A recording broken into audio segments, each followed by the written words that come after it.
ఈ సినిమాలో 9 పాటలు ఉన్నాయి. హ్మ్. ఒక్కొక్క పాట ఒక అద్భుతం. హ్మ్. మీకు అన్నమయ్యని మరిచిపోయేలాంటి పాటలు ఉంటాయి మన దగ్గర. అంటే మ్యూజిక్ ఎవరండి? మ్యూజిక్లో మా దాంట్లో ముగ్గురు మ్యూజిక్ డైరెక్టర్స్ పెట్టాను. అది కూడా సస్పెన్స్. ఆడియో రిలీజ్ రోజు వాళ్ళని రిలీజ్ చేస్తాను.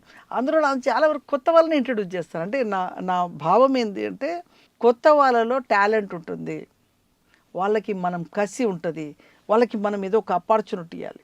ఏదో ఒక హిట్ కొట్టిన అతను ఏంటంటే ఆ భావం మారిపోతుంది. నేను హిట్ కొట్టాను, నేను 6 ఏం చూస్తా, నేను మహేష్ బాబుతో చేయాలా, నేను ఆశలో ఉంటాడు. ఆశయం వేరు, ఆశ ఆశ వేరు, ఇది వేరు. సో మీరు అందుకోసం 9 అద్భుతమైన పాటలు అన్నారు. మాకు ఒక చిన్న ఒక 2 లైన్లు కూడా వినిపించకపోతే ఎలా? ఇందులో అంటే ఒక్కొక్క సాంగ్ ఒక అద్భుతం.